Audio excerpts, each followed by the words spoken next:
ఈ సంవత్సరం వర్షాకాలము రేవంత్ రెడ్డికి జాక్పాట్. వర్షాకాలం జాక్పాట్ ఏమిటి అని అనిపిస్తుంది.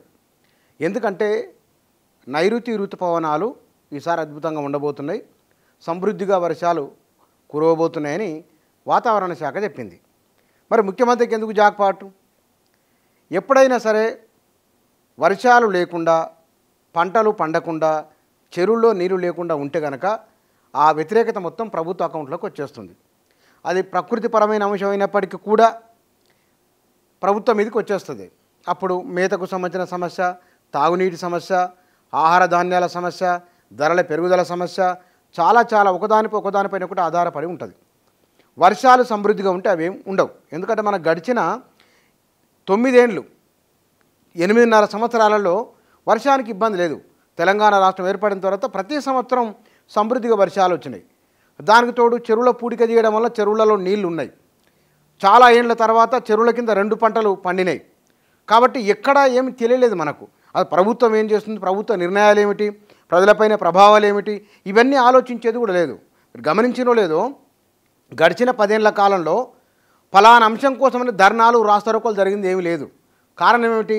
రైతులు, ప్రజలు వివిధ వారి పనులలో నిమగ్నమై ఉన్నారు. ఒకవేళ వర్షాలు లేకుంటే కనుక అందరూ వర్షం గురించి, రాజకీయాల గురించి, ప్రభుత్వం గురించి చర్చించుకునే పరిస్థితి ఉంటుంది. కాబట్టి ఈసారి సమృద్ధిగా వర్షాలుంటే రైతులకు చేతి నిండా పని ఉంటుంది.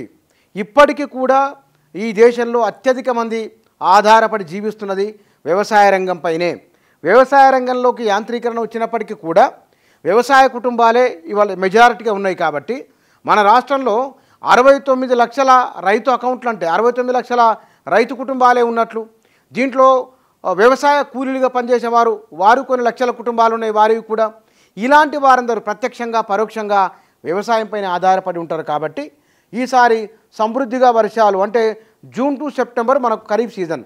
ఈ ఖరీఫ్ సీజన్లో ఆగస్టు నెలలో విపరీతంగా వర్షాలు ఉండబోతున్నాయని వాతావరణ శాఖ చెప్పింది. వారు ఇంకా ఏమన్నారు? ఈ ఏడాది నైరుతి ఋతుపవనాల సీజన్ జూన్ టు సెప్టెంబర్ సాధారణం కంటే ఎక్కువ వర్షపాతం నమోదయ్యే అవకాశం ఉందని భారత వాతావరణ శాఖ IMD సోమవారం తెలిపింది. ఆగస్టు సెప్టెంబర్ మధ్యలో లా నీనా ప్రభావంతో ఎక్కువ మోతాదులో వర్షాలు కురుస్తాయని వెల్లడించింది. దేశంలో దీర్ఘకాలిక సగటు వర్షపాతం అంటే 1970-2020 ఒక సగటు సంవత్సరం ఆ మధ్యకాలంలో కురిసిన 87 సెంటీమీటర్లు. ఈ ఏడాది 106% అధికంగా అంటే సుమారు 92 సెంటీమీటర్ల వర్షపాతం ఎక్కువ రాబోతున్నది అని చెప్పి వాతావరణ శాఖ చెప్పింది. ఇంకా ఏమన్నది వాతావరణ శాఖ? 10 ఏళ్ల కాలంలో IMD వార్షిక తొలిదశ అంచనాల్లోనే సాధారణం కన్నా అత్యధిక వర్షపాతాన్ని ప్రకటించడం ఇదే తొలిసారి కావడం గమనార్హం, అంటే గమనించాల్సిన విషయం. ప్రస్తుతం ఎల్నినో పరిస్థితులు బలహీన పడుతున్నాయని, నైరుతి ప్రారంభం నాటికి వాటి ప్రభావం మరింత తగ్గుముఖం పడుతుందని భారత వాతావరణ శాఖ తెలిపింది. సాధారణ వర్షపాతానికి 29%, సాధారణం కంటే ఎక్కువ వర్షపాతానికి 31%, అధిక వర్షపాతానికి 30% అవకాశం ఉన్నట్లు పేర్కొన్నది. సాధారణం కంటే ఎక్కువ, అధిక వర్షపాతం 31% ఉందంటే సమృద్ధిగా వర్షాలు కురవబోతున్నాయన్నప్పుడు ప్రభుత్వం పట్ల అంటే అక్కడ పంటలు బాగా పండుతాయి, కరెంటు సమస్య ఉండదు.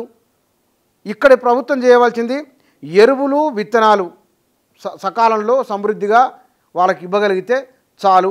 ఇది నిజంగానే ఈ సంవత్సరం సమృద్ధిగా వర్షాలుండి ప్రభుత్వ పరంగా తీసుకోవాల్సిన యూరియా, ఎరువులు, విత్తనాలు అందుబాటులో ఉంటే రేవంత్ రెడ్డికి బంపర్ ఆఫరే. పరిపాలన చాలా బాగుందని, చాలా అద్భుతంగా ఉందని ప్రజల నుంచి ఒక బలమైన భావన వ్యక్తమయ్యే అవకాశం ఉంటుంది.